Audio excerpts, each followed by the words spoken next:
Hello, I'm Richard, and we're back with Something Who podcast, episode 105, where this time we're looking at. Where this time we're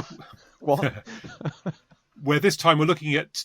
I've written it badly. Oh, this is abominable. Yeah. Oh. Where this time we're looking at two stories with great intelligence.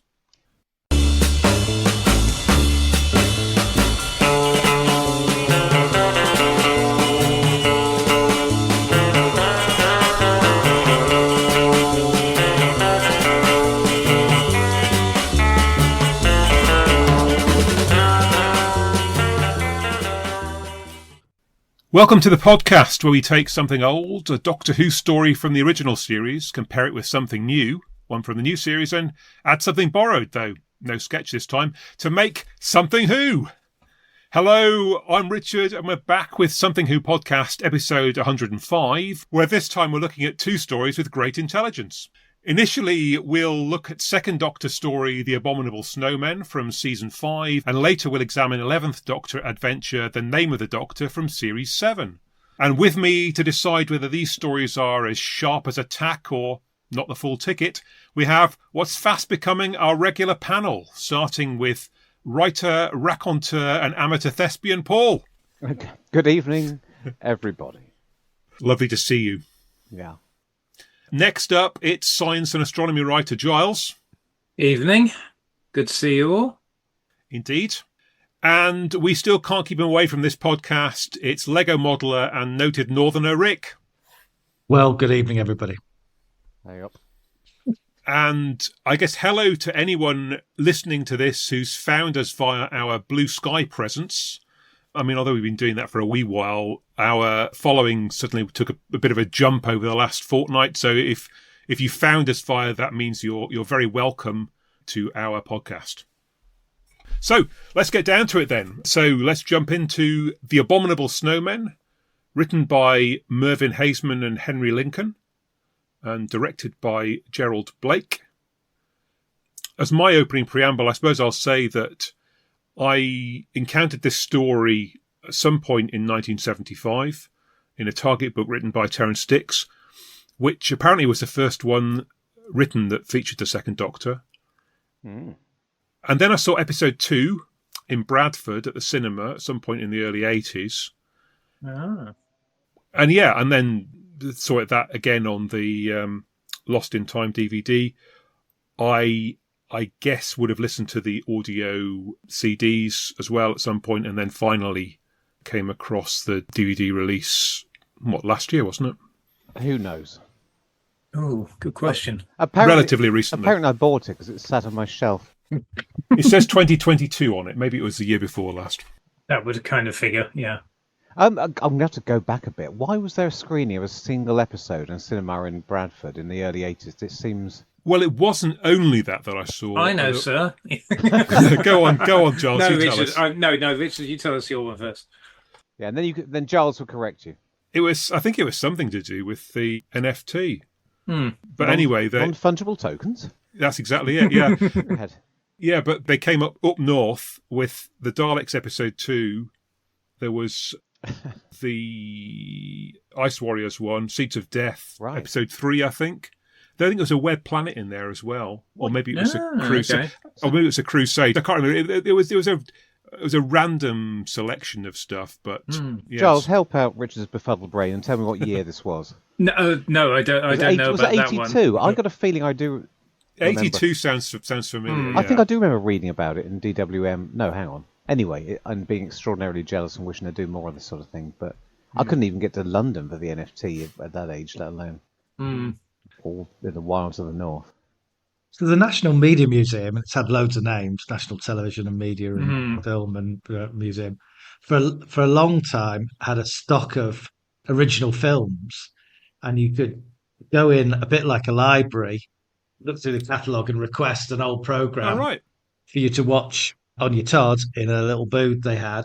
And they had quite a few of those orphan Doctor Who serials that you could take a look at. And I went a couple of times in the late 90s, early noughties, and picked out a couple of Doctor Who's to pass away a media museum visit. So, yeah. Brilliant. It's being refurbed at the moment, so I'm not sure that facility exists going forward. But yeah, that's what you saw, Richard, was the seed of that stock of old telly. I mean, it was unbelievably exciting in that era because, Sure, that's pre Five Faces. well, yeah, it might have been just after Five Faces, but it was definitely there wasn't much of an opportunity for seeing anything on the small or the big screen. So yeah, the Daleks in particular was one that I was desperate to see. So yeah. Well, that's the thing. I was wondering whether that's a riff on when I saw this first, or the episode 2 at any rate, because I was familiar with it from the book. I had a battered second-hand copy, I think, of it with the block. Yes. The black block lettering rather than any later logos or anything like that, and devoured it. It's complete with illustrations, isn't it? It's got Yes. yeah, which were added to the appeal. And then I saw episode 2 because it was the NFT weekends, which I've just looked up, and it was October 29th and 30th, 1983. Right. Which Jeremy Bentham programmed for them or helped put together. Doctor Who: The Developing Art. I probably mentioned this before, but I somehow or other blackmailed my dad into taking me on a trip up to London, and we went and saw selected Patrick Troughton. God knows how it worked in those days. Did you have to phone up the box office and reserve tickets, or did you have to write off for them? Or yeah, probably. Well, having missed out on Longley earlier in the year, I think somehow or other I badgered him into taking me up there, and so we went and saw selected Patrick Troughton Orphans, which I think was this Space Pirates episode 2, and what else would it have been? Something for the Moonbase, actually, pretty sure. Probably Moonbase 4. Well, I'm blowed. See, I've been thinking... And cries of, there's a great hairy beastie! became a running gag between me and my dad for many years afterwards, to be honest. I've been wondering if this might be one of the ones that I saw earlier than at the average, but thus far, no. so let's hear Rick's experience, and then I'll see if I'm 3 for 3. Well, I'm going to bring you a tale of love and romance, Paul.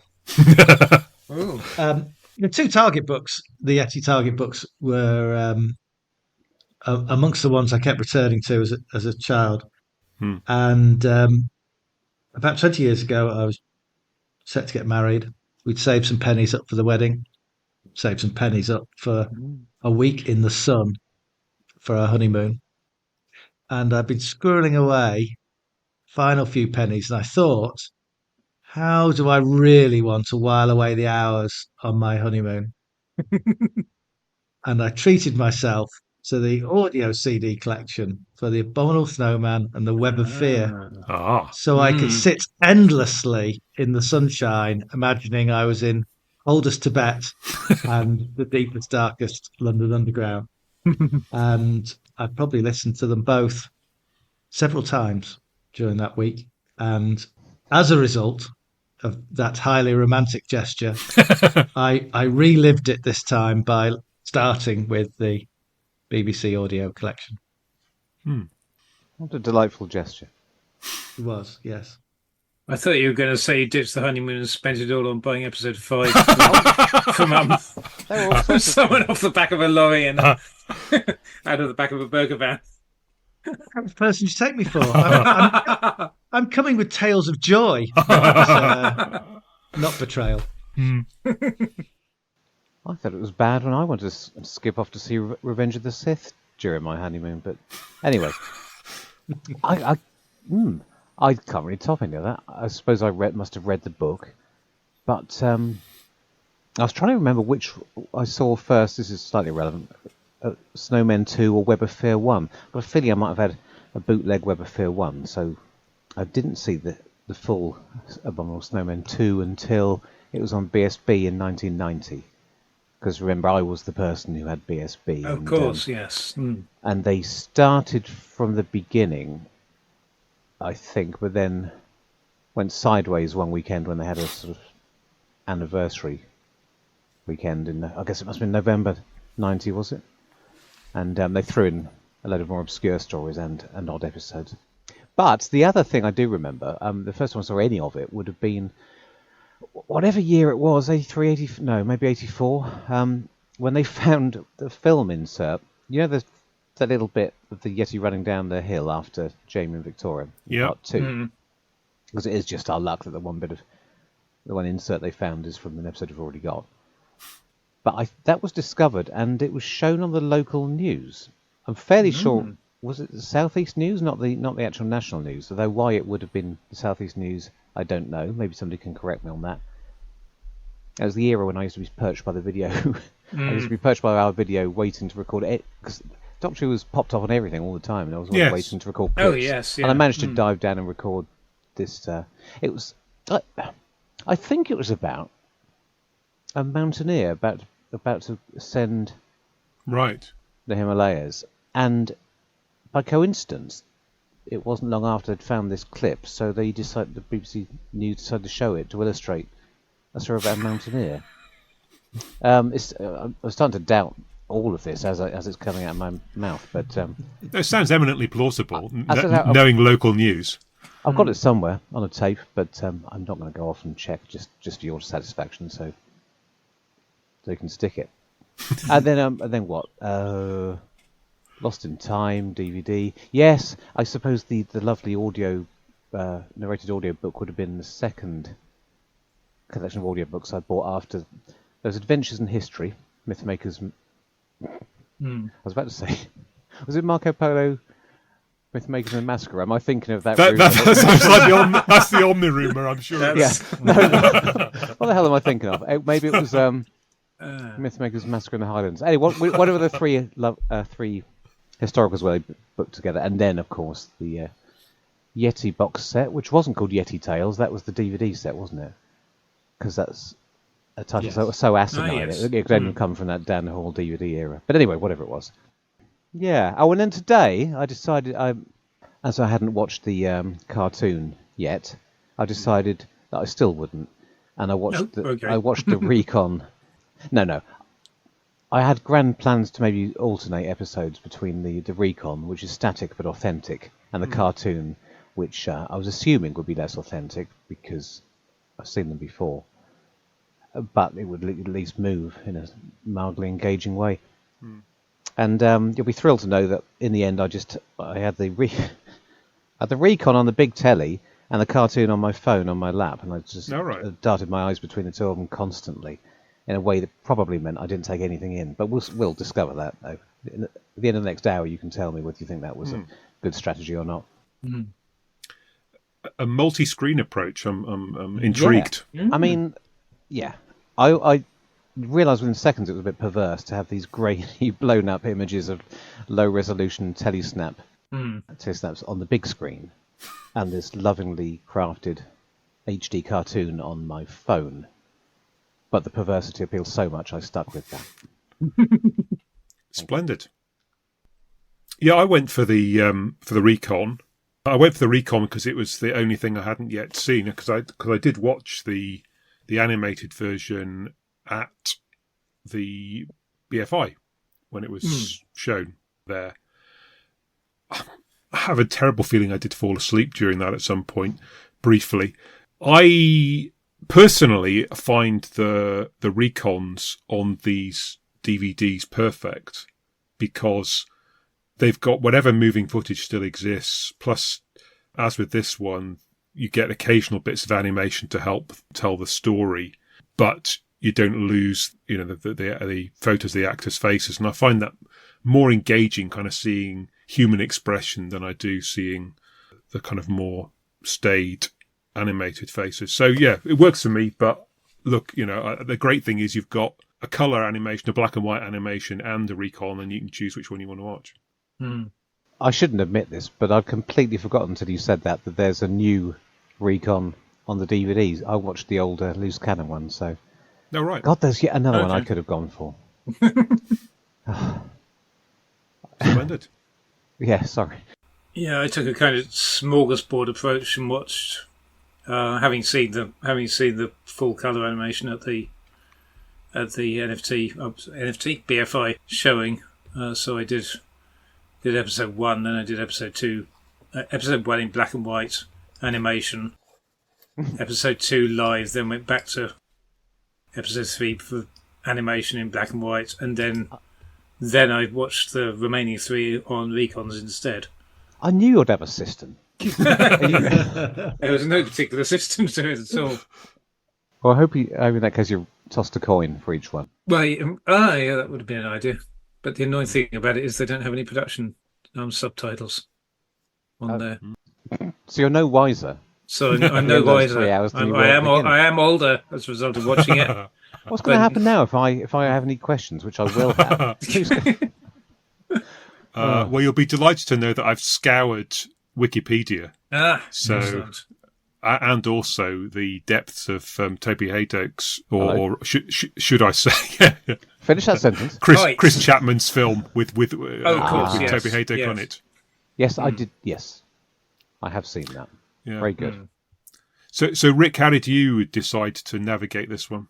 I relived my honeymoon by listening to the audio collection, and just took in episode 2. I've seen the animation within the last 12 months, so I think the thing that is good about episode 2 is, by and large, it shows you most of the locations, so you've got a good, strong visual image of what you're listening to. I think it works really well as a narrated audio drama. Yeah, I mean, I have to say, I came away having watched the animation.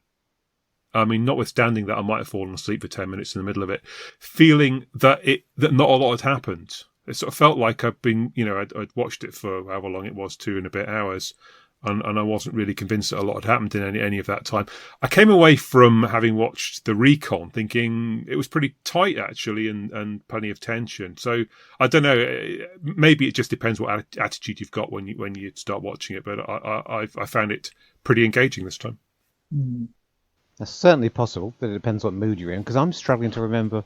I had a feeling that when I'd experienced it before, I'd never quite liked it as much as I hoped I would.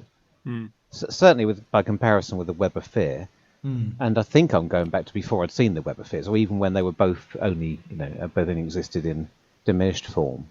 I still thought this was slightly harder work, and specifically I thought that because I was hoping for more, because I love episode 2 so much. After 10-20 years of only being able to see that one, it was one of my favourite single episodes. I think am I right in thinking that most fans have always thought this story was played second fiddle to Webb?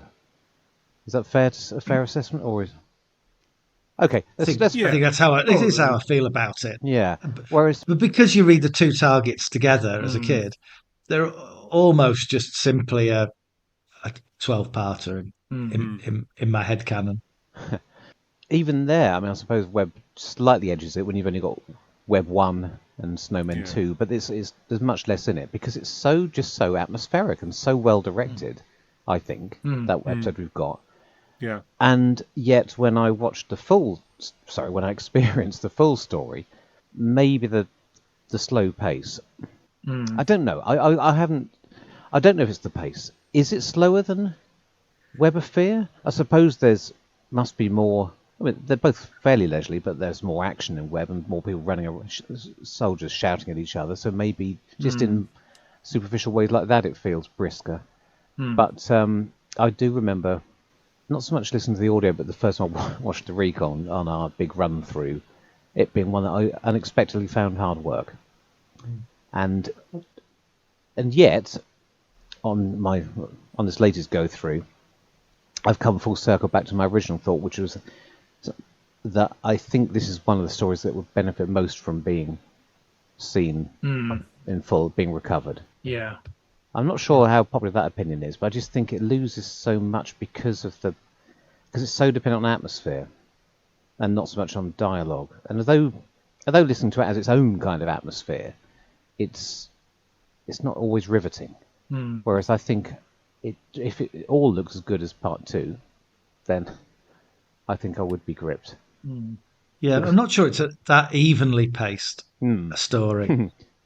And I looked particularly at episode 4, which has 5 really good set pieces in it to hurtle you through the 25 minutes. Yeah. It's the one where it's Yetis versus monks. Yeah. It's Jamie fighting the sphere outside the TARDIS. Oh, yeah. It's the abbot sneaking about the hillside with his pack of Yetis. Yeah. Travers suffering in the cave. And Victoria pulling the, oh my gosh, poison water stunts. Yes. None of which I don't think come across as well in the animation as they would do with the recovered episode, and for me, then 5 and 6 are probably an episode's worth of wrapping up, stretched over 2-parter. But episode 4 for me flies by, and churlish as it is to want certain episodes to be recovered over others, Abominable 4 would be fantastic. How fascinating! Because I would have, if you'd asked me what was the point at which Richard might have fallen asleep, I would have said 4, because that's the point when I thought this plot was spinning its wheels. But I was probably, it's a very superficial assessment. I was thinking that the amount of being, locked up, escaping, and being locked up again was starting to get out of control in that episode, and it wasn't until 5 that it seemed to get over that minor bump for me and go somewhere new. So that's interesting. Maybe we're both right, and it depends which side, which angle you look at it from. I'm going to suggest I probably fell asleep in episode 3, if only because it was just before the break that they had in the middle of it when somebody came on a panel in the stage. So I would certainly have woken up for that. But I'm guessing. And I think the Yeti Sphere sound effect has a soporific effect on me. It's one of those things. Yeah. Put it on when I have it. So nobody succumbed to the second Doctor's hypnotism as Jamie did in the later episodes. I managed to use my mental willpower and survive that. Yeah. I think, I must confess I struggled somewhat with the pace of it. I think compared to the book, it's very definitely. I think it would benefit hugely from being recovered, because especially having watched the making of documentary, and looking at things, and there's obviously an awful lot of lovely location footage, and it gives it all the scale and stuff which it was one of the very first really ambitious kind of location shoots that they'd really done on the show. So it's a shame that so much of it's missing. But I did struggle with all the whispered dialogue from Padma Sambhavato, and now I'm going to talk like this, and am I the same person who suddenly goes like this, or and presumably there's a split personality thing going on there, but it isn't quite borne out in the dialogue. Sometimes he throws in a voice like that just at the end of a line for no reason. Yeah. Is it a contractual obligation that anyone voicing a kind of slightly sinister alien has to have Wolf in his name? Oh, good point. Yes. I was reminded, that's a point to throw in a random observation that I didn't write down, but the bit where Doctor Who breaks into this Padma Sambhava's sanctum at the end, and we hear his screams from outside, then we see him on the floor not carrying in pain, but been subjected to immense pain. It reminded me of Pyramids. Yes. From Francis Sutek. Yeah, and nothing else. Because it's not very clear in the telesnap, so it wasn't until I saw the animation that it hit me how unusual that is for that era.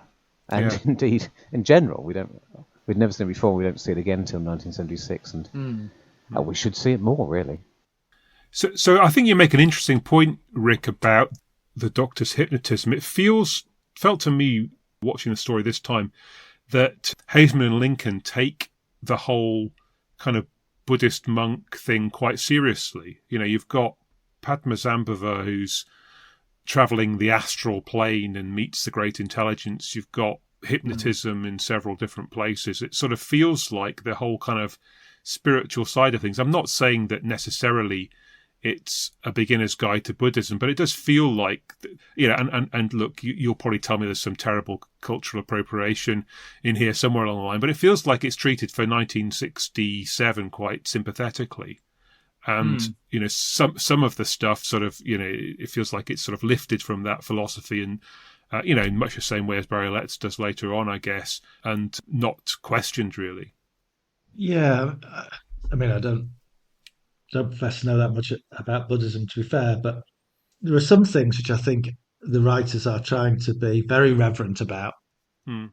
But then there's that kind of the statement by the abbot that says, "Our ways are the ways of peace." But Creton wants to hit something, punish something at every turn. Yes. And also the monks, perhaps worn down by endless mind control by either Padmasambhava or the abbot, just are incredibly naive people. And so on the one hand, there's reverence, and on the other hand, they are absolutely Doctor Who tropes in many ways in terms of the roles they're playing to trundle the plot along. So, I guess it's one of those things, isn't it? A bit like, Victoriana in Doctor Who.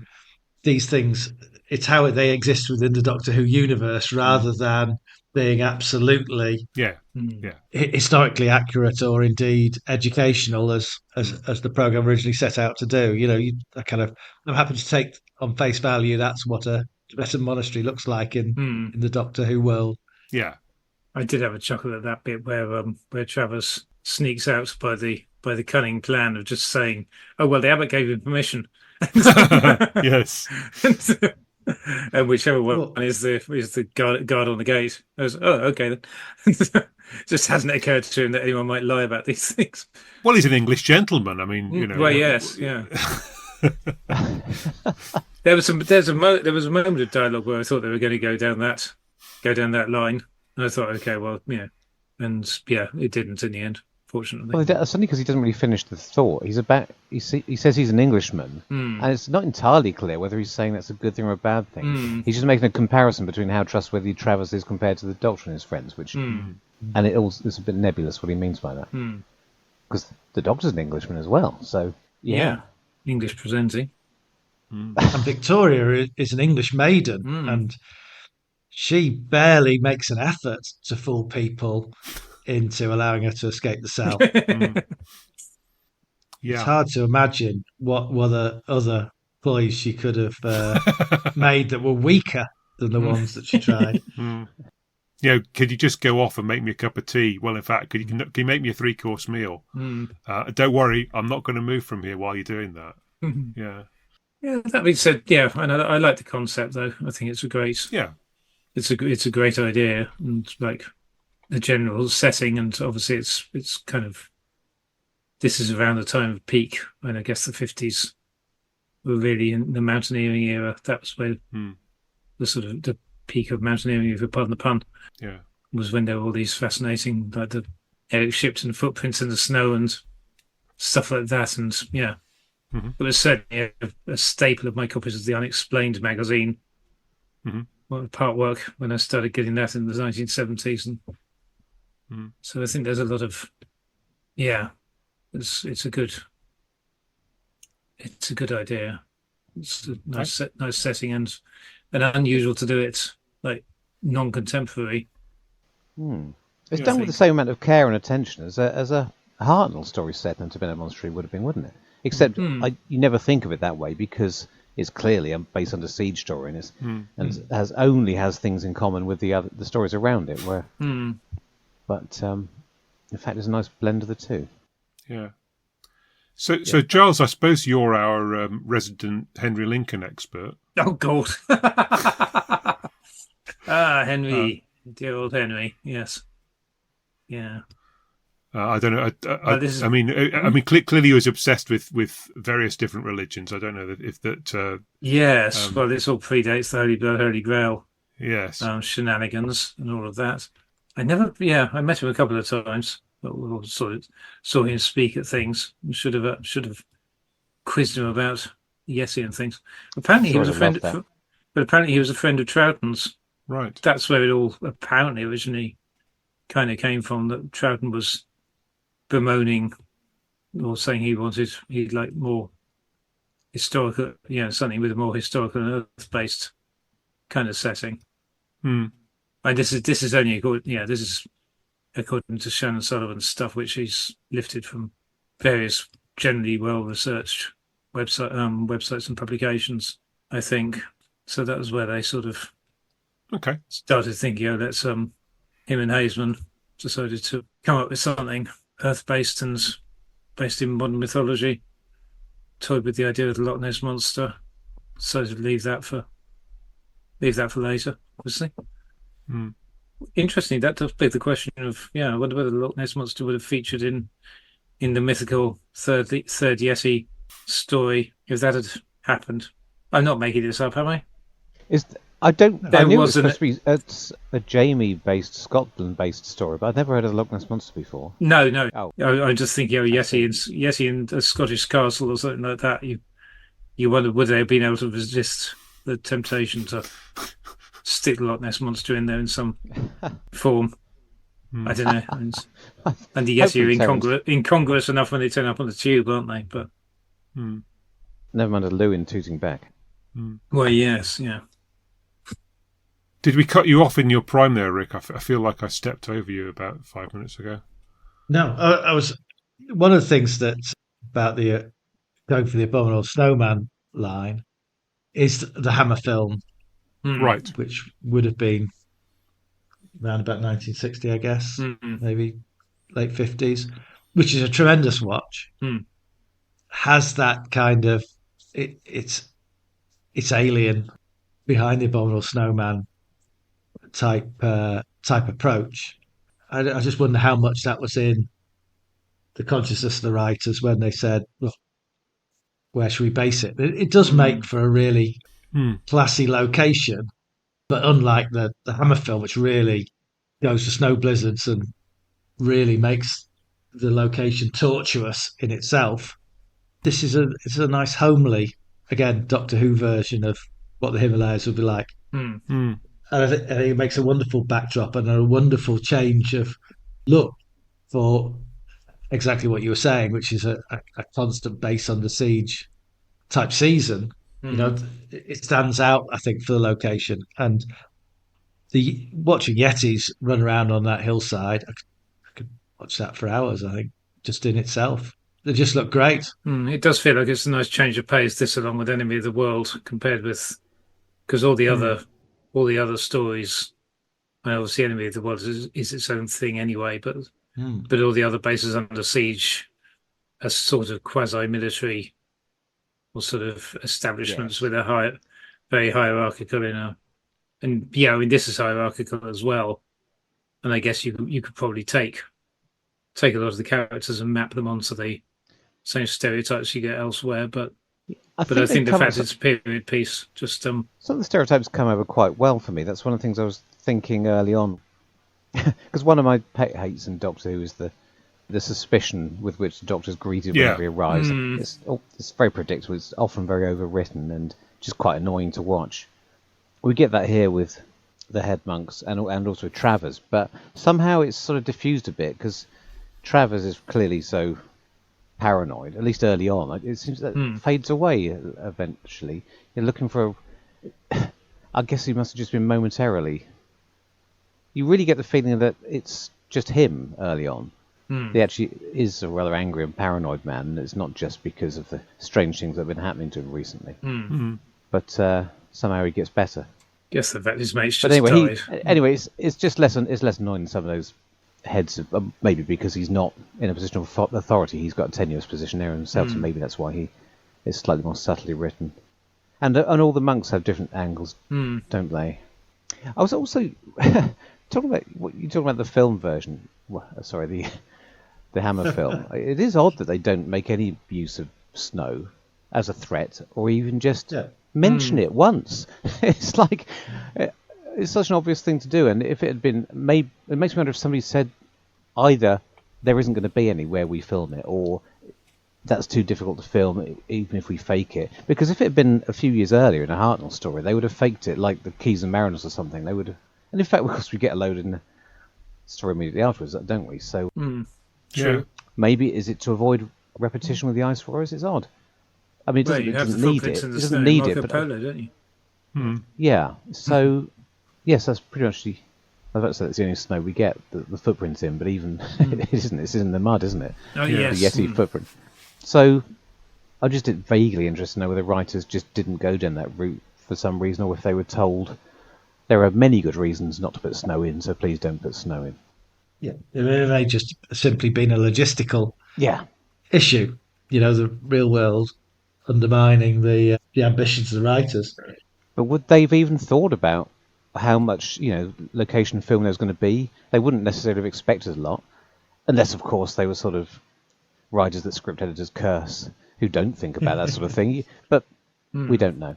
But they were the fact they were invited back so quickly suggests that they understood the brief and took their notes.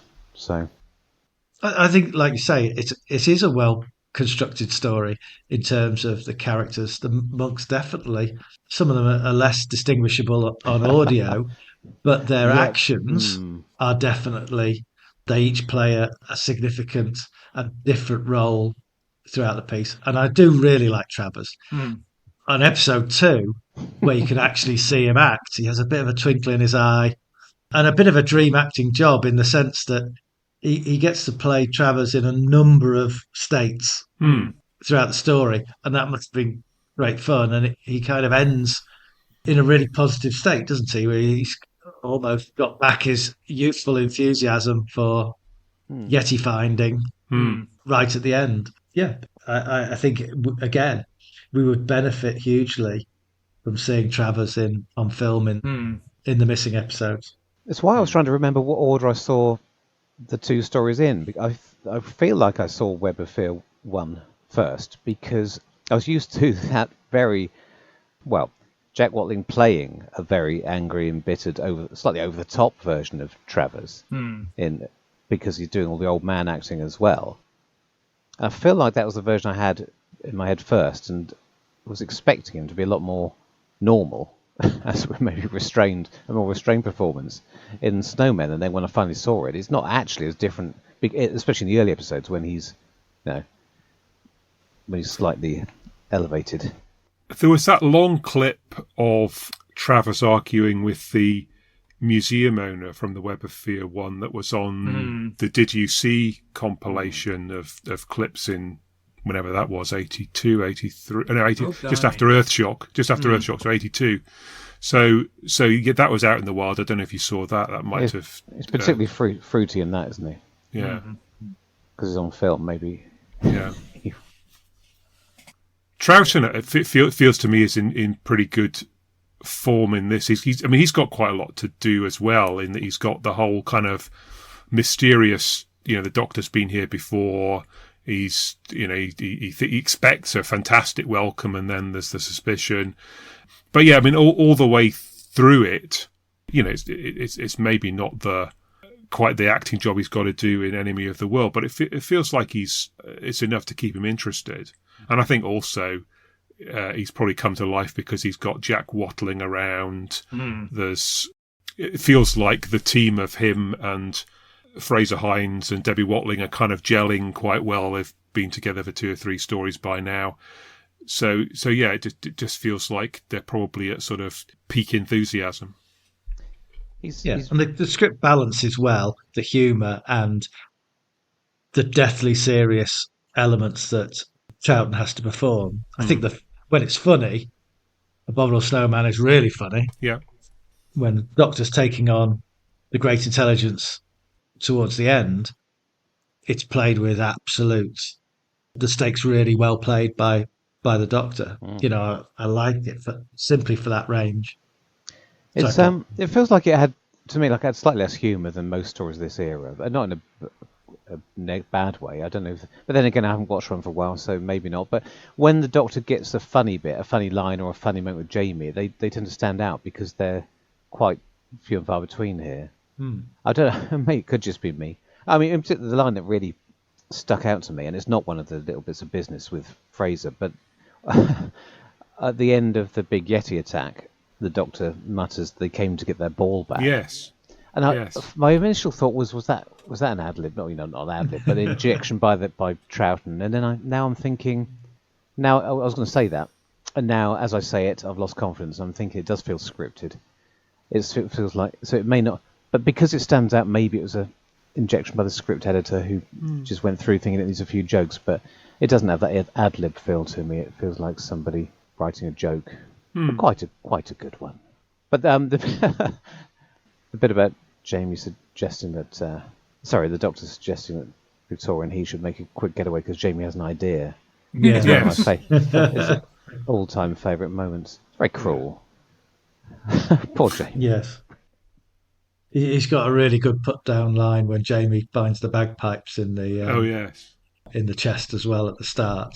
Which I like that TARDIS scene a lot, actually. Sometimes TARDIS scenes in Doctor Who can end up being fillers, but I think it has real purpose in this story and sets up the expectations. Like you say, Paul, the Doctor has the expectation he's going to get the hero's welcome, but also second guessing himself almost and trying to keep Jamie and Victoria in the TARDIS out of harm's way. I think it sets up the potential opportunity and threat quite nicely at the start. It's interesting. I mean, the threat aspect of it, because what we're told quite early on that 4 monks have died. We also know that Travis's mate has died too. Travis's mate, right? Because we've heard that right at the very start. So that's 5 people. After that, we've got one of the monks who ends up perishing along the way. It sort of feels like the Yeti are always a menace, but they are used, relatively compassionately by Padma Zambhava. They're there to sort of scare, to push people towards a particular conclusion, but not really killers in this. That's the single most interesting thing about this, and I wonder if it had not been their first story, I would think that it had been an entirely deliberate attempt to do something different. As it is, it's unusual for Doctor Who, which may be because they weren't familiar with it, or it's also unusual for this genre. The fact that the villain doesn't just want to kill everybody. He could kill these monks and get them out of the way. Ultimately has a rather evil plan to take over the cave, the mountain, the world, the universe. But in the short term, it's just get out of my monastery. Yeah, more like a Scooby-Doo villain. Yes. So that's fascinating, and there's very little collateral damage. And the fact that led to my favourite bit, which, as I said earlier, I thought the story shifted a gear in part 5.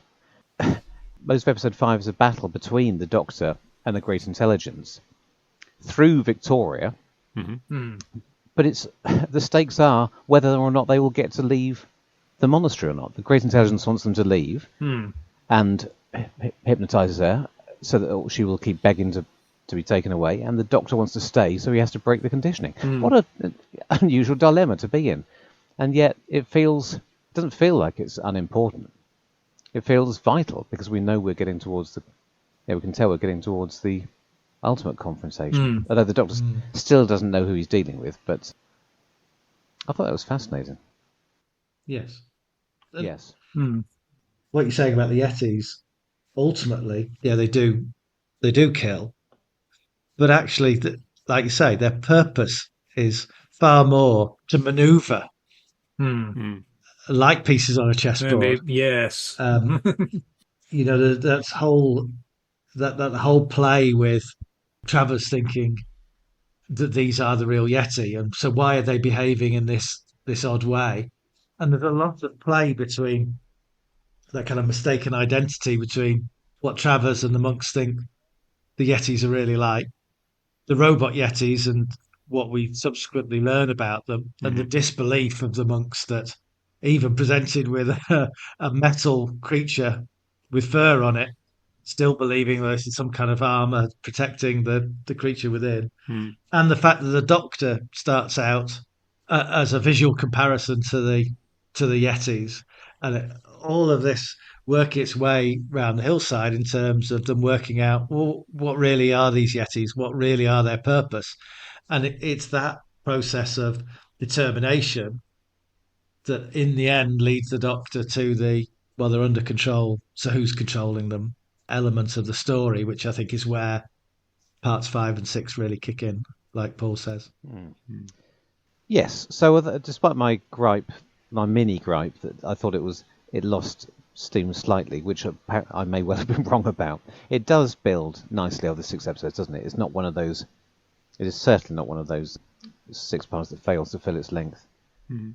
The only other thing I find odd about the structure is, and this is I suppose another mini criticism because it doesn't really ruin it, and it becomes more apparent in comparison with Web of Fear, is how quickly we know what's going on. Not everything, not every minor detail, but essentially we know who the big bad is and who he's controlling, and who the immediate threat is very early on. And by midway through part 3, we know everything. We know that Padma Samabhar's behind it all, and that he's controlling the abbots, and even what the intelligence's plan is, I think. I think he explains to us helpfully.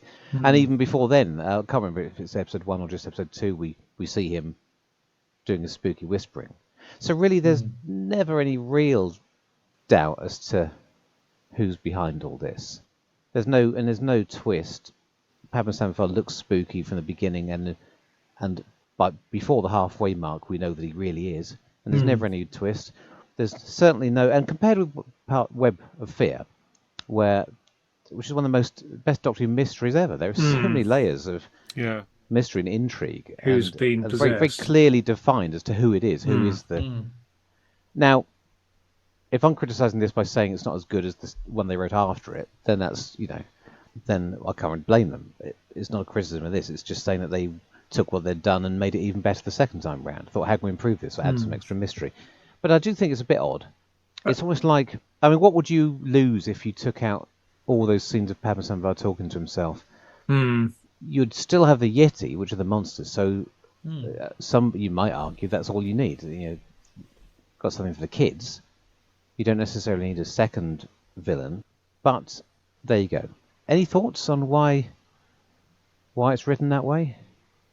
That we see who it is and we have to wait 5 episodes for everyone else to catch up? No, it may be that kind of spoon feeding for the younger viewers to take them through the fact that although the Yeti is put up as being the monster of the week early doors, that's not how it's going to play out in the end. And I think we've got a couple of cliffhangers, haven't we, that involve looming Yeti, and they are great Doctor Who cliffhangers. But the one that really sticks with me is the one where Victoria's going to enter the sanctum of Padma Samabhar. That's the point of peak peril for me in this story. And maybe for younger viewers, the depth of peril she was putting herself in might not have been that obvious unless they've been playing. And that's the end of part 4, isn't it? Yes. Yeah. So, so maybe you could have kept it back a bit longer, but not forever. Because, as you say, it leads to that nice moment. The only thought I've got, Paul, around this is that perhaps what it's doing is it's stopping the monastery from feeling like a safe place. Because I guess, I know we've got Yeti going in and out of it, so it couldn't feel completely safe. But a lot of these bases under siege at this, into season 4 and 5. The base itself is a sort of safe place, and the menace is outside, and sometimes it comes in, and then apart from the paranoid leader of the base, but it's mostly outside. Yeah. Whereas in this case, because the leader of the whole place we know to be evil, then actually the base itself is kind of a dangerous place. I mean, I'm not kind of going against what you said earlier, but I just wonder if that's part of the thinking. Good, careful. No, I think if in that case I would have played a bit more on the dramatic irony of people. I'd have leaned a bit more heavily on the Padma Samabhar will save us, at least Padma Samabhar, so that sort of thing. Yes. But I still would have preferred, and although I'm just basically asking them to write Web of Fear again, because he is presented as the Doctor's old friend, and he's hidden and we don't see him, and and just all the mystery around him. Why not keep some of that mystery? Unless it would become too obvious. But anyway, whatever.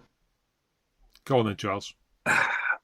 I'm probably going to show myself up as being really stupid or having not, Oh dear. having just not followed. Well, yeah, that wouldn't be anything unusual. I know what's coming but next. You're going to prove that I've missed the point, and I'm going to. no, get no, stupid. no, no. I've It's not. It's been not here going to be that at before. all. No, I just don't. Uh, Care? I'm going to be. I don't know. Yeah, am I going to be the guy that doesn't like the Abominable Snowmen? Oh, well, hello. I thought you'd been quiet for a while. I've been quietly seething, like Gav during Tales from the Panama. No, it's partly I just feel like the actual structurally part of what you were saying about Padma Sambhava and all his monologue stuff. It just feels like I don't know what's going on. And not in a oh, this is intriguing.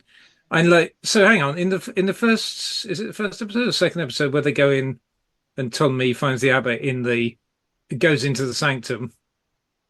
Yeah. And then gets hypnotized and told you must forget about this. Yeah. And then half of the rest of the time, half the time the monks are talking like they know damn well they've got a 300-year-old Tibetan master monk living in the sanctum. And so why are they hypnotizing people to pretend it's a secret? Then that he has to forget that he's been into the sanctum. When I don't think he sees anything particularly incriminating there. You've got every bloody person hypnotizing everybody else. Like there's just like layer upon layer of possession because you've got the intelligence inhabiting Padmasambhava, but who appears to have a split personality where some of the time he is himself and some of the time he isn't. Mm-hmm. And then he's hypnotizing the monk, the abbot, who's then has to go, or has the abbot under his control, who then has to go around and hypnotize other people into going, you ain't seen me, right? and then I don't know, and then there's all these MacGuffins, there's balls and there's chess pieces and there's pyramids and it just feels like Have you watched Doctor Who before? No, I don't know. It just feels it's a load of old balls, is it? No, it just feels like a lot of stuff that happens because it needs to. They need to fill out the script a bit. It looks nice, though, doesn't it? Sorry, it looks lovely, and I'm sure. Yeah, as I said, I'd love to have it back because I'm sure there's a lot more to it than. I don't disagree. In animated / recon / audio form, I just found it really, really heavy going. Yeah, I've checked my notes, and it was definitely. I gave it a really low mark when I listened to the audio book all those years ago. A few points higher when I saw the recon, but I did love the novel. Quite sure it's going to improve with every. Oh, one of us should have read that then to see what Terence does to fix it. I wonder. No, I don't disagree with anything you said. I was being kind this week because I tossed my something who coin. One side says "rip it a new one," and this side, and it came down on "be kind." well, look. I mean, when we did Something Who episode 50-ish, and we watched Pyramids of Mars with Gav, as I recall. I mean, I seem to remember our view on that was it's an absolute load of old tosh done really well, right? You know that if you look at the plot, it really doesn't make an awful lot of sense, but it's so magnificently well acted and so atmospherically directed that you really don't care about whether the plot makes any sense or not. Yeah, and I feel like this is in danger of being the same. That you know, yes, if you try and examine it too hard, it probably doesn't bear a lot. But I guess if it's as well directed throughout as 2 appears to be, then maybe you don't care so much. Well, at the risk of repeating myself, I'm just going to say that I'm going to reiterate that I think they may have.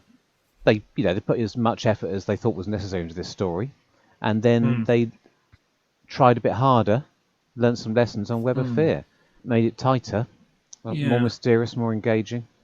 Just coming back to your point about the mystery of the possession in Web of Fear, as opposed to it being presented up front here. Was that No. I was just going to say the only thing that occurred to me when you were saying it is there's something to be said for the fact that you set it up in this one. Yeah. That you have you planted the idea, and it's recent enough that people will remember. Okay, the great intelligence possesses someone and turns them into its vessel, and then you can have fun with, okay, who is it this time? It's Richard E. Grant in Webb. Yeah, I mean, there's nothing I can say about it except trying to fix it. And every version of it where you try to misdirect away from Padma Samabha, it's not going to be easy. If everyone's constantly talking about him and we never see him until the end, and we're looking for who's the mysterious villain, it wouldn't be easy to misdirect him, but you could try.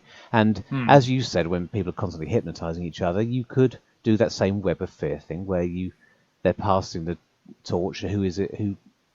Who's hypnotised now? Who hypnotised who? You could, but that's not. They haven't thought of doing it that way. They've just gone down a safer path. But I do think they hobbled themselves by deciding to. I'm not a big fan of stories where the audience knows who the villain is very early on, and they sit in their lair, and we cut away to them, and we're just waiting week after week after week for the characters to catch up. I don't know why we'll write that, and I'm not sure why a script editor wouldn't have flagged that up. I think unless it was just too far down, unless it already started writing at that point, and it was too much trouble to change. Rick, we haven't heard from you in a bit. Any thoughts? I'm just willing to be more generous, I think. I like the Yetis on the mountainside. Yeah. I like the setting. I think it's funny when it needs to be. I think it does string a bit of a solve it mystery, even if we are fully aware of who the real villain of the piece is. I think it strings it along quite well. I did get a little bit weary of the hypnotism. I did get a bit weary of constantly finding people put in cells, but I think there's something generally joyful about it. There's some really good scripted moments, and it does pave the way to Web of Fear, which, as we said at the start, is a much more superior but satisfying sequel to The Abominable Snowman. And it has Chris On's moustache. And yes. Norman Jones's scowly face. Yes, yeah. Well, he's great. He's one of my favourite things about it, and I do like the fact he gets an arc, and like you go from him being growly and not trusting the Doctor and wanting to sacrifice him, and you think, oh, this is going to get old, and then by episode 4, he's saying, no, I believe the Doctor. I don't believe. It's the absolute I'm siding. Basic litmus test if you want to see if a story is, in my opinion, well written or not. Now, a story can be badly written and be fun, but if characters don't change, if villains don't change and the good guys don't change, then it's not had a lot of thought put into it. Then someone's just written a genre piece. They haven't written a story. Oh, how pompous of me! But I'm not going to take it back. But on the flip side, I think another thing that really, Wolf Morris, or whatever his name is, saying that's not, in my opinion, he seems to be the weakest actor in the. Is there another performance in Doctor Who that's a bit like that? Somebody speaking in a whisper very slowly and alternating between two different registers? Or is it just this? Is it reminding me of itself? It could be. Someone speaking like this. And then... No, I couldn't really change it from one to another there. Other positives, because I'm looking at positives. I do like the Yeti in this, and am I misremembering? But I felt like there's more physicality to them actually in this, despite the fact they're not. The costumes aren't as scary. I like the fact they don't have guns to faff around with, and they just use, when they do act, they just use their brute force. Yeah, are the guns just web spraying guns? I'm trying to. Because, it's But then I'm trying to. It's a while since I've seen Web, so. No, I think they look terrific. I very much doubt. Oh, I was about to say I doubt that children found them cuddly rather than scary, but the anecdote is that they changed them because children found them cuddly. Is that right? Yeah. Well, who knows? I don't believe it. I'd have been bricking myself. The little model Yeti operates slightly differently in this one, because in Web of Fear you sort of stick him in a physical place and then the Yeti turns up in that physical place, whereas here they're just characters on a chessboard. I mean, they operate in the same way in a sense that the Yeti go over wherever the models are, but they go wherever they are on the board rather than wherever they are in a physical space. I don't know which is better. No. So we've got a generally improving set of viewing figures. So it suggests it's going down reasonably well with the viewing public. Starts sort of 6-ish million, goes up to 7.5. Maybe that's the reason why they choose quite quickly afterwards to do a sequel. I think it's good Saturday tea time fare. Yeah. It's easy to pick up if you miss an episode, which might count against it in some circumstances. But I think it is. It's easy to get yourself hooked into because, as we've said, it's a great location. The Yetis look fantastic. The lead actors certainly look like they're having a good time and sound like they're having a good time during the whole series. That trio are really clicking. Again, credit to the writers. The dialogue around being protective of Victoria, as an example, in later episodes, and Jamie really pulling it is a bit clunky in modern terms, but I think it plays really well in this story. So I'm going to say it again. There's lots to like about this story for me. It's a bit. I can't work out whether again, I'm coming up with criticisms. I can't work out whether it's dodgy or whether it's, again, it is possibly something where if you saw it for real being played out, they'd be. But the fact that Victoria is so gung ho about going and exploring, right up until they get into the cave, and then suddenly she's, "Oh, Jamie, let's go back." That was odd. I was definitely thinking they've turned the tables here when they first step out the TARDIS, and she's the one who wants to go and she doesn't scream when she sees the footprint like Susan with her footprint moment, and then she pushes it. I thought she didn't scream, and then she pushes it even further. She wants to go and explore. Jamie says, "No, it looks like a bear. What do you?" And it is out of character, actually. I mean, in a good way. I almost thought, well, that's wrong. I mean, if you'd written on like that every other week, then great. But it actually feels slightly wrong. And then, she just stay very proactive all the way through, doesn't she? No, she's fair. Yes, yeah. Well done. Yeah, it's probably her best story. Maybe she just doesn't like caves. Yeah. I love that scene in the cave. I remember now. That was the other first bit I saw. It must have been, maybe it was on the bit where Jamie knocks the pole out the way and all the stones come down and crush the Yeti. It looks $1 million. That's only. I hate to fixate on a technical bit or a production bit, but that sort of thing has been done so badly in so many other stories. I was impressed when I saw that when I was 12 because I knew the Doctor Who mostly looked crap, and that bit looked good. I guess it was on film, right? Yes, all the cave stuff. Yeah. So there you go. It was really, And then later in the same episode, you cut to the first attack on the Yeti, and they're trying to get it in the net, which isn't on film. And to make it look action-packed, he just directs the camera to sort of rapidly pan left and right to create the impression of chaos, which is cute. I mean, it's better than nothing, I suppose. Talking of the direction, bad fan, I'd completely forgotten if I ever knew that Gerald Blake. Yes. This and Invasion of Time.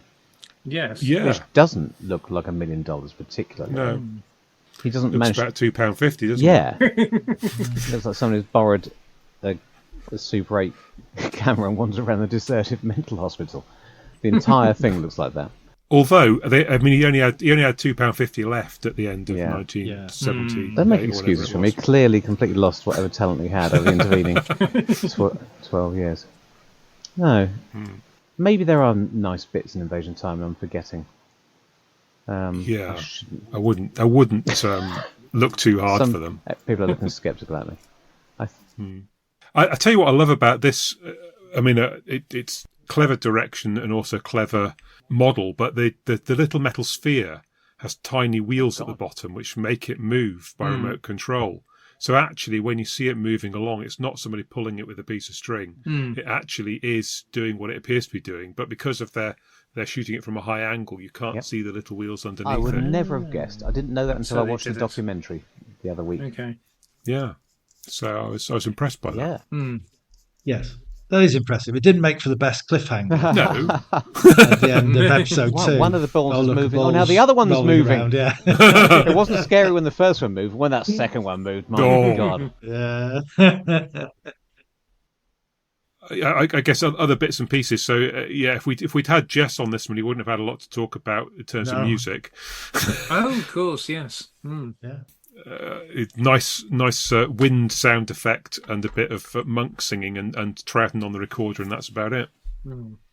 So there's an amazingly comedy moment when they keep opening and shutting the main door to the monastery, and wind's special effect straight away. Door shut. Open door. Just look straight out of. Do you remember what episode that's in? Because it varies. There's definitely, I noticed that, and then later on you can hear the wind low level when the doors close, and then it goes up when they open it.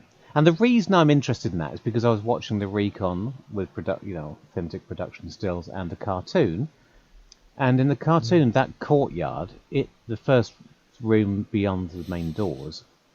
I'm going to try and be calm here. The cartoon as a whole has made all the sets look bigger because, of course, bigger is better. It's through massive sets that you create atmosphere, that claustrophobic, dimly lit feel that Doctor Who thrives on. So again, making them as bigger and brightly lit obviously makes Doctor Who much better. So well done, animation team. But no, I was trying to work out whether that first courtyard was supposed to be inside or outside, because I always thought, from watching episode 2, it was indoors. Nothing about the lighting effects makes me think it's supposed to be uncovered, but it's quite clearly uncovered in the cartoon. Right. My sarcastic comments about the fact that it is much bigger aside, and the sound effects on part 2, which I watched live action because I'm not insane, make it clearly. I think that's when it's most obvious that you can only hear the wind when you open the door, and then it's silent when they close it, which makes it so it must be in a covered indoor room. So I was almost tempted to go back to the cartoon and just see how ridiculous that looked when they were suggesting that you couldn't hear the wind even though there was no roof on that room. Anyway, I've hammered that point into the ground. You don't feel any necessity to follow up on it if you don't have to. I've let myself down there. But not as much as the people who animated it. I suggest, if we attempt to wrap this up in the next 5 minutes, if you've got other things you want to say them quickly. Oh, I guess the only thing is... Paul's having kittens here. So the prequel, what does this say sequel to? And it's unusual in being... Is it the first... I'm trying to think, is it the first time we've really had a sort of proper sequel to an unseen story? I mean, we've had mentions of Doctor having been to places. Yes, with the possible exception of one or two of the partners. He's mentioned places been before. We've never been back to the same place or met anybody that the Doctor's met before. Yeah. Because it's such a big universe. The idea that he has friends out there just hasn't really arisen before, has it? The only one I can think of is the Ark, but it all happens in the same story. Yeah. And I'm just thinking about, because what is the backstory? And I know Big Finish have done, I presume, the first Doctor story set at Det Sen. Oh, right. But which unfortunately I didn't have time to track down and listen to. Mm-hmm. I hadn't thought of that. Yeah, but the thing is there any implication in here? Anything exciting happened the first the Doctor thought was the great intelligence at Det Sen? Did the previous adventure also involve? That's interesting. The great intelligence trying to overtake, because they mentioned the Yeti having. I think they implied the Yeti went rogue in 300 years ago during this previous adventure. Do they? Well, it describes as another dark time. Yes. And that was roughly 300 years before. That's a bit vague, isn't it? When they talked about how the Yetis came about, they implied that Sambhavar, with the assistance of the Great Intelligence, had been building them for 200 years. Brilliant. So that suggests that the Doctor's first adventure is on some other terms of dark times. And then 100 years later, his pal, Baba Sambhavar, is floating around the astral plane and comes across the Great Intelligence. and curiosity gets the better of him, and then that starts in motion. Did you just say what we see come to a Did climax. you say 100 years later? I was with you on most of that, I- but he wouldn't have had an extra long life until he got involved with the Great Intelligence. Would he? Well, maybe So- it was 50 years later. But anyway, or this is 30. semantics. Yeah. But I didn't. Maybe there was. So yeah, I think to me it suggests there's a possibility of some sort of adventure if it was dark times. But I don't think it can be the Great Intelligence. I don't think the Doctor is really. No, he doesn't seem to be expecting there to be any trouble. Or It's marvellous the way that they've built those Yetis in 1800s, 1900s, whenever it is, out of whatever you could find in Tibet. But, clever people and... Yeah. That's where great intelligence gets you in life. Yeah. Yeah. there you go. You can't top that. On that bombshell. Go on, Rick. What do you have to say? All I was going to say was, yet again, we've come up with something within the script, which is the concept of the Doctor having previously visited, and that being important to how the plot progresses from his perspective. And as much as I think we want to say that we're a bit disappointed about the Abominable Snowman, actually, there's lots to like. Yeah. Yeah. Come on, Paul. And Come on. it was shown in Nigeria as recently as 1975. Oh, don't go down that route.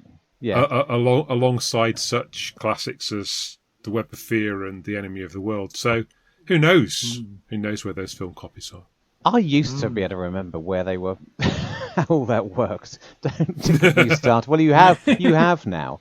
Didn't it? Of the 4 that were sold late in Nigeria, didn't it go down a separate route from the other 3? Web, Wheel in Space, and Enemy of the World. I thought the Wheel in Space was the one that was way different. round? Oh, blast. I think there's no reason why. So Snowmen should have been in Joss with the other 2. Yeah. Yeah, that's right. my reading of Sorry, it. I took my eye off the ball. I wiped my mind of all this information when it became clear. But it can't have been in Joss because we've seen the pictures of the 12 film counts. We have. I think I'm getting confused because all the rumours were that parts of Will in Space had been found. Yes, indeed. But of course, I guess that wasn't supposed to be connected to Joss. Oh God, I can't remember now. I can't remember why there was. Did someone ever have a theory about where Snowmen had gone? That there was a reason why it might have stalled. Shown in a cinema, wasn't it? Somebody had a rumour to say that they'd seen it at a cinema. And some mornings Philip Morris takes credit for inventing that rumour, and other days he doesn't. Yes. Yeah. Some days it's Webb that was shown in cinema. Some days it's Abominable Snowmen. Anyway, when we come back, yes, we'll be talking about the name of the Doctor, and there'll be plenty of opportunity for more Omni-Rumour discussion, I think, in the course of that. Oh, God. Right. Okay. I'll spend, while you're all going to the toilet, I'll spend the intervening time boning up on my notes. Very good. Hold on to your hats. Okay, well, yeah, we'll see you back in 5 minutes. Lovely.